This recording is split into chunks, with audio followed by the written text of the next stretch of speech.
नमस्कार, स्वागत है आपका हमारे चैनल पर। मैं हूं आपके साथ शिप्रा सैनी। दिल्ली के मुख्यमंत्री अरविंद केजरीवाल एक बार फिर से अपनी फजीहत करा चुके हैं। सिंगापुर वेरिएंट वाले बयान पर अब केजरीवाल लगातार घिरते नजर आ रहे हैं। सिंगापुर की सरकार की ओर से भारतीय उच्चायोग को कॉल कर केजरीवाल के बयान पर आपत्ति दर्ज कराई गई है, जिसका जवाब भारतीय विदेश मंत्री एस जयशंकर की ओर से दिया गया है। उन्होंने साफ तौर पर यह कहा है कि दिल्ली के मुख्यमंत्री पूरे भारत की आवाज नहीं है। आपको बता दें, अरविंद केजरीवाल ने एक बार फिर से अपनी घटिया राजनीति शुरू कर दी है। इस बार अरविंद केजरीवाल के निशाने पर भारत और सिंगापुर के अच्छे संबंध हैं, जिसे खराब करने का षड्यंत्र दिल्ली के मुखिया रच रहे हैं। दरअसल अरविंद केजरीवाल की ओर से एक ट्वीट किया गया, जिसमें लिखा गया कि दरअसल सिंगापुर में आया कोरोना का नया रूप बच्चों के लिए बेहद खतरनाक बताया जा रहा है। भारत में ये तीसरी लहर के रूप में आ सकता है। उन्होंने केंद्र सरकार से यह अनुरोध किया कि दरअसल तत्काल प्रभाव से तमाम सिंगापुर से जो हवाई सेवाएं हैं उसे रद्द कर दिया जाए। इतना ही नहीं, बच्चों के लिए भी वैक्सीन के विकल्पों पर प्राथमिकता के आधार पर काम किया जाए। ये अरविंद केजरीवाल का ट्वीट था, जिसमें वो लगातार अब घिरते नजर आ रहे हैं। अरविंद केजरीवाल के इस ट्वीट को लेकर सिंगापुर सरकार ने कड़ी आपत्ति जाहिर की है।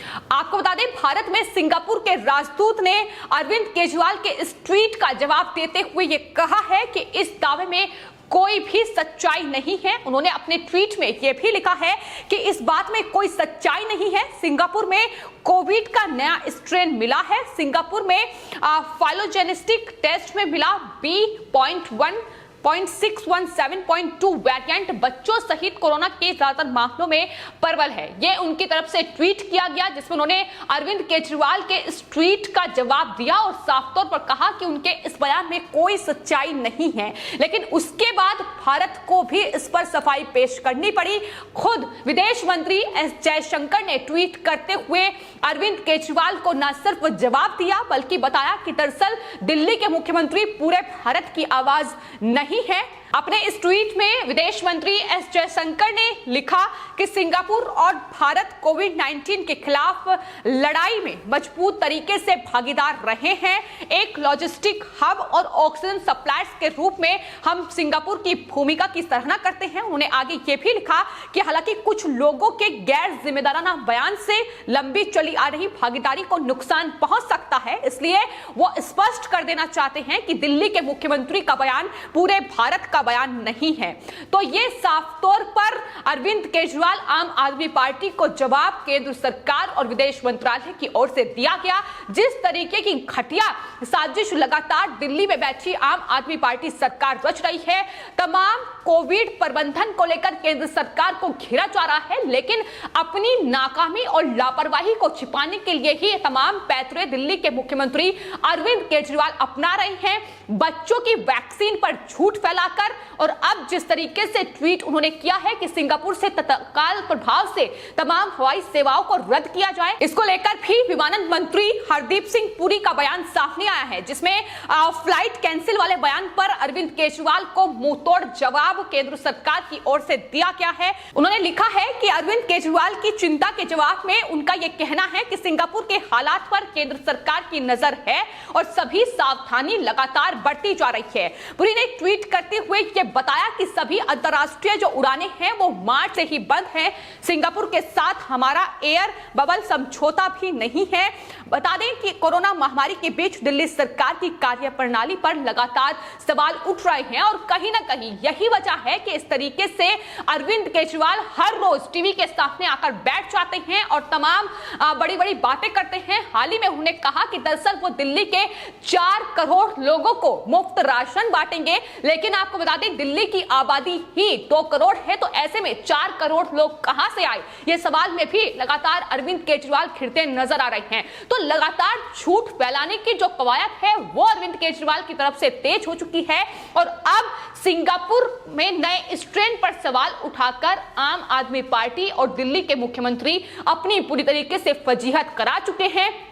लगातार लोग उन्हें घेरते नजर आ रहे हैं कि जब सिंगापुर जैसे देश में अरविंद केजरीवाल के इस ट्वीट के खिलाफ तमाम जो राजनीतिक पार्टियां हैं, जो वहां का विपक्ष है, वो भी एकजुट हो गया है। लेकिन भारत में सिर्फ बीजेपी और सरकार ही इससे लड़ रही है। बाकी कांग्रेस पार्टी की बात की जाए, आम आदमी पार्टी की बात की जाए या दूसरी तमाम विपक्ष किस तरीके से सरकार को घेरने की कोशिश कर रहा है। यहां तक कि भारत में जो कोरोना की दूसरी लहर आई है उसमें भी इंडियन वेरिएंट इनकी तरफ से उसे करार दिया गया है, जिसका खुलासा विश्व स्वास्थ्य संगठन की ओर से किया गया कि दरअसल उनकी तरफ से यह कभी नहीं कहा गया कि यह कोरोना की दूसरी लहर इंडियन वेरिएंट है।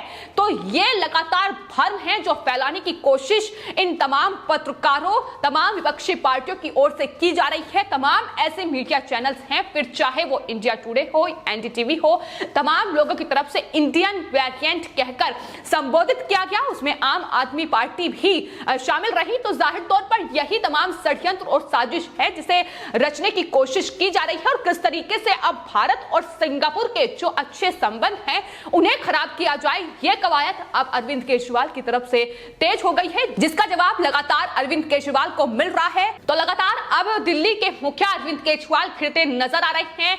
सिंगापुर सरकार की ओर से कड़ी आपत्ति जताते हुए साफ तौर पर अरविंद केजरीवाल ने जो दावा किया है उस पर सफाई दी गई है। विदेश मंत्रालय के प्रवक्ता की ओर से भी इस पर ट्वीट किया गया है। लेकिन आपको बता दें, सिंगापुर के स्वास्थ्य मंत्री ओंग का बयान भी सामने आया है, जिसमें उन्होंने कहा है कि दरअसल जो नया वेरिएंट है वो बच्चों को ज्यादा प्रभावित करता जरूर दिख रहा है, लेकिन ये स्ट्रेन सबसे पहले भारत में पाया गया था। उन्होंने इस बात का जिक्र किया है प्रेस कॉन्फ्रेंस के दौरान। उन्होंने जरूर ये कहा है कि इनमें से कुछ जो म्यूटेशंस हैं वो संक्रमण ज्यादा हैं और बच्चों पर ज्यादा हमला कर रहे हैं।